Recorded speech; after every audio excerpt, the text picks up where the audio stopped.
Nothing ever ends. Watchmen, episode 2. It's not quite as dense as that first episode, but then again, it doesn't have to be, because that first episode had to introduce, like, everything. Everything that was going on and the current status quo and where things currently stand. So that had a heck of a lot more to establish. So this one doesn't have quite as much, like, stuff for me to sort of digest my way through. That said, I still ain't binging this show. I'm still taking it one at a time. But it's good. It's a solid progression, and it's doing a lot to give that sense of grayness to everybody. Because here's a thing so many people get wrong when they try and do dark stories or gritty stories or stories about morally compromised characters. Way too often, they just make everybody terrible. Like, this is the major problem with, like, a lot of, especially 90s era comic books that were grim and gritty. Like, everyone's just awful. Everyone is a terrible person. But the writer has designated, these are the good terrible people fighting the bad terrible people. But, like, they're all awful human beings. That's not doing it right. Doing it right is, yes, these are the good guys of this story, but they are gray. They have bad things about them. Are they automatically flat out horrible people across the board? No. But there's stuff. And here are some bad people. Are they automatically terrible across the board? No redeeming feature? No. But stuff.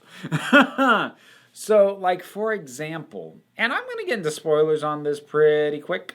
Because I talked a lot about thematics and concepts last time. I'll probably talk more about the plot in this one.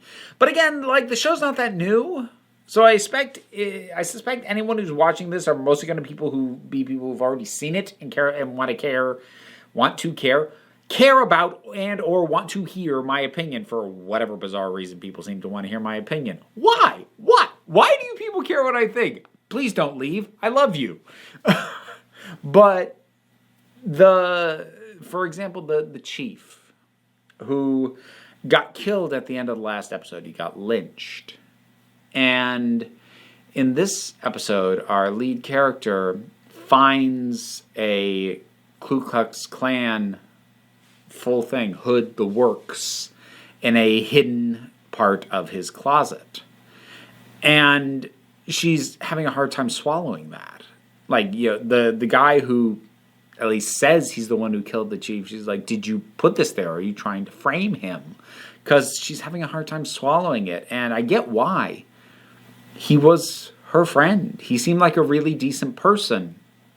But then at the same time, does that mean he was incapable of also being this? No. No, it doesn't.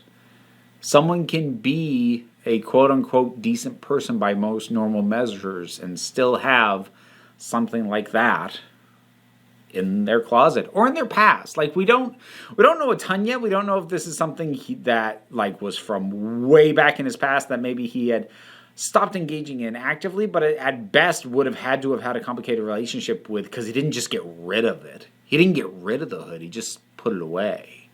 So that's the kind of thing I mean by grayness. And, you know, when you see so many of the other cops, like the one with the red hood and the Russian accent, you know, he's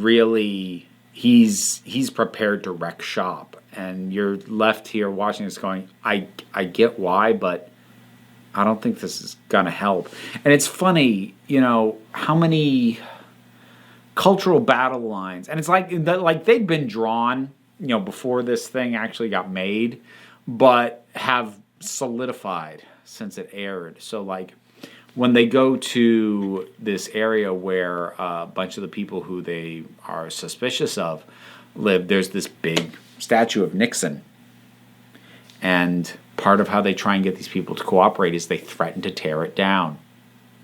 Because tearing down symbolic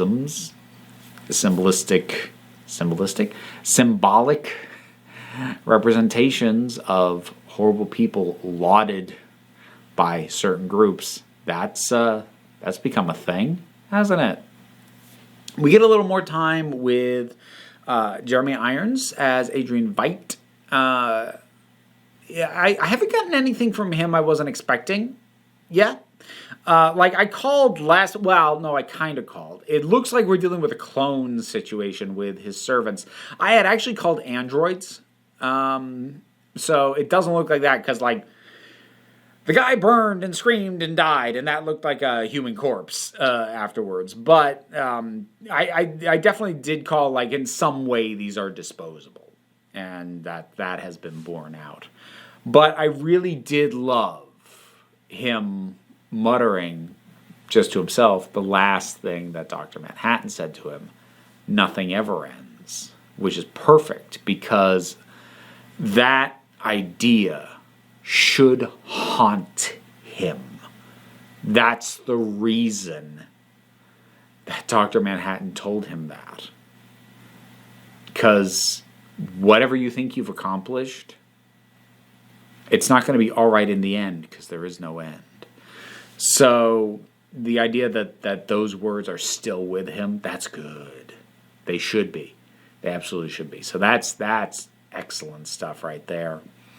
And I'm very intrigued by the additional information that we're finding out about Will, who we're now realizing is the young boy who we saw get away from the Tulsa massacre and claims to be our main character's grandfather, and genetics appear to bear that out. I'm really intrigued by all that, and I really want to find out more about him because he's so soft-spoken and so matter-of-fact and so old, yet at the same time claims to have been the one to kill the captain, which I do believe because it felt set up in that first episode when she sees him outside the bakery and he says to her, "Would you believe I can lift 200 pounds? About how much would he have to lift to hoist that captain up to lynch him? About 200 pounds. So I'm really going to be curious to see where this goes. And already knowing some of the history for this guy, I'm going to be really curious to find out more about where he comes from and what he's about. Because obviously, we've seen glimpses of a very pivotal moment in his life, but obviously he had nearly 100 years of living between then and when this thing is set. So there's a lot that can happen, and I hope we get more of it. And the general vibe of the world just continues to suck me in. This thing is absorbing. I feel like that might be the best word for this show. I am very absorbed into it. And I'm like, more please. But after a breather. Like I said, not for binge watching. It wasn't just released on a weekly schedule because it's on HBO, the actual network, and they just released weekly. No weekly schedule. It's meant to be seen with time in between episodes. So, yeah, I'll get to the next one in a little bit. Watchmen. Episode 2. What you think about it? Whatever your thoughts are, drop something down in the comments. Let's talk about it. Usual stuff, like, share, subscribe. Hit the bell if you feel so inclined. I have a Patreon. That's how I'm currently paying my bills. Keeps this whole operation up and running. Any support level is greatly appreciated, but you also don't have to. We take a relaxed attitude around here, so just come on back. Next time you need a break,